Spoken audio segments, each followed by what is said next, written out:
कोई सीरियल नहीं देखा आज तक। न्यूज़ के लिए ज़रूर मैं 2-4 मिनट मॉर्निंग में और 2-4 मिनट रात को, वो भी मेरी कोशिश होती है कि मैं रेडियो पे सुनूं। आज भी मैं रेडियो पे सुनता हूँ, क्योंकि टीवी बहुत ज़्यादा हमारे माइंड को डिस्टर्ब करता है। तो टीवी से जितना दूर हो उतना अच्छा है। लेकिन इस तरह की जो ग्रेट पर्सनैलिटीज़ हैं, गुलजार साहब हैं और बहुत बड़े बड़े लेखक हैं, सबका नाम लेना यहाँ ठीक नहीं, तो वो कैसे लिखते हैं, कैसे वो प्रेजेंट करते हैं। अब इसके आगे फील्ड अलग अलग हैं। हम अभी जनरल एक किताब की बात कर रहे हैं, लेकिन फिल्म की स्टोरी है, टीवी की स्टोरी है, ब्लॉग है, बहुत सारी चीजें। आजकल तो इतनी ब्रांचेज और इतना स्कोप इस लाइन में बढ़ता जा रहा है कि कोई एंड नहीं है इसका। तो जितना ये हमने उनको पढ़ा, जितना हमने सुना, क्या इससे हम किताब लिख पाएंगे? नहीं, अभी भी नहीं लिख पाएंगे। अब आप कहेंगे इसके बाद करने की क्या जरूरत है? इसके बाद शुरुआत होती है लिखने की। जो कुछ अभी तक हमने सीखा, उनको सुना, उनको पढ़ा, अब उसको अपने हिसाब से हमारा दिमाग, हमारा सबकॉन्शियस माइंड क्या सोचता है और वो कैसे उस चीज को एक्सप्रेस करना चाहता है, वहां से हमारी ये जर्नी एक राइटर के सफर की शुरुआत होगी। शुरू में हम 1-2 पेज लिख सकते हैं, लेकिन 15 से 20 दिन के बाद हमें 5 से 10 पेज मिनिमम लिखने चाहिए। और ये प्रैक्टिस काफी महीनों तक करने की जरूरत होती है। एक कामयाब राइटर बनना है तो कई महीनों तक हमें ये प्रैक्टिस करने की जरूरत है। जब लगातार प्रैक्टिस करेंगे, क्योंकि जब हम अपनी किताब लिखने जाएंगे, जिस दिन हम अपनी किताब शुरू करेंगे, उस दिन हमें थोड़े बहुत अक्षरों से हमारा काम चलने वाला नहीं। उस दिन हमें शब्दों का खजाना चाहिए।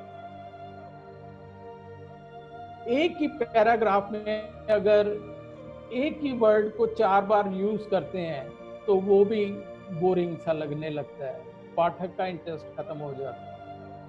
तो अगर वो एक ही शब्द को 4 बार यूज करना है तो हमारे पास कम से कम वो 4 अलग अलग उसी शब्द के जो हैं अलग अलग वर्ड्स और होने चाहिए, तब किताब में इंटरेस्ट बना रहता है।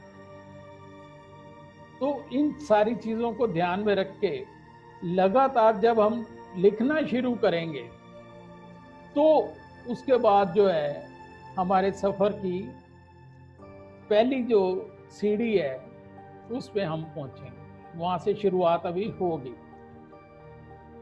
अब आप कहेंगे कि हमारे पास कॉलेज की बहुत सारी डिग्री हैं, हमने इतनी पढ़ाई की है, अब इन लोगों को पढ़ने की, इनकी किताबें पढ़ने की, इनको सुनने की क्या जरूरत है? क्या उसके बिना हम राइटर नहीं बन सकते? हमें अपने सब्जेक्ट की नॉलेज है, हम लिख सकते हैं। यहाँ मैं एक छोटा सा उदाहरण देना चाहूंगा।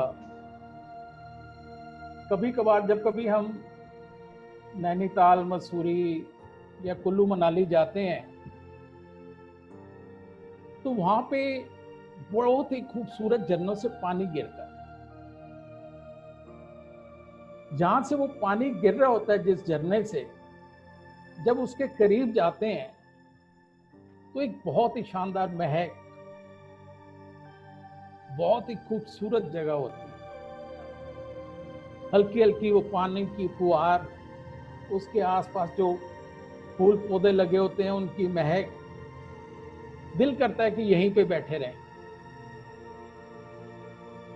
यहीं पे मतलब कि जितना टाइम गुजार सकते हैं यहीं पे गुजारें। लेकिन कभी बाई चांस कुछ दिनों के बाद वहीं जाना पड़े उसी जगह पे, और वो झरना अचानक बंद हो जाए, वहां से पानी गिरना बंद हो जाए, तो आप उसी जगह पे जाओ तो आपको 5-10 मिनट रुकना भी मुश्किल हो जाएगा। आप फील करोगे कि यहाँ तो पानी बदबू मार रहा है, यहाँ पे रुकना ठीक नहीं है।